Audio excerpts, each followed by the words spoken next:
Le but du village papillon, c'est d'amener des renseignements pour la population, pour les administrés et faire en sorte que tout leur soit accessible. Donc ce village papillon est à la disposition du grand public. On les a invités à venir connaître les services du département, donc voir tous les services sociaux, l'habitat, le logement, la rénovation de l'habitat, l'insertion, le tourisme, enfin tous les services auxquels on peut avoir droit. Je présente les aides légales du CCS de Capesterre-Belle-Eau, c'est-à-dire tout ce qui est placement en EHPAD, en foyer, pour les jeunes handicapés, et aussi la téléassistance, l'aide ménagère. Notre service, c'est le service de l'accueil collectif et des maisons d'assistants maternels. Donc nous donnons l'autorisation d'ouverture pour les crèches, les haltes garderies, les maisons d'assistants maternels pour accueillir les enfants de 0 à 6 ans. Là sur le village, on fait de la distribution, de la sensibilisation sur l'alcool au volant et puis on leur montre aussi leur comportement avec des simulateurs d'alcool, donc des lunettes qu'ils mettent et on leur demande de faire un parcours et ils se rendent compte que même avec un taux léger d'alcoolémie, c'est pas évident de tenir la route. Donc aujourd'hui, il y a cet aspect pédagogique qu'on fait avec la population sur le village du conseil départemental.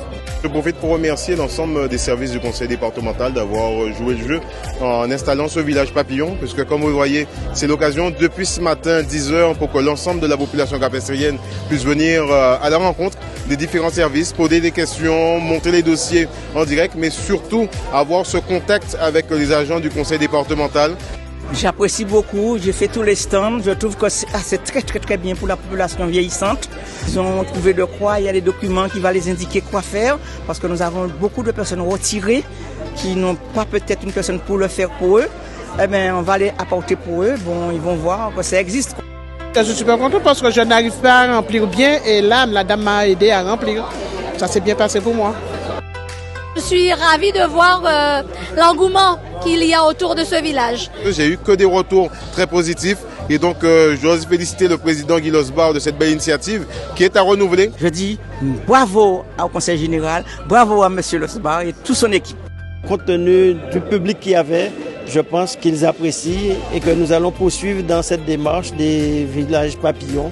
Et ce soir, nous avons terminé par l'échange avec la population. C'est très important dans le cadre de ce bilan de mi-mandature qu'on puisse nous poser des questions, qu'on puisse renseigner plutôt les administrés et nous allons poursuivre et le prochain, ce sera sans aucun doute aux habits.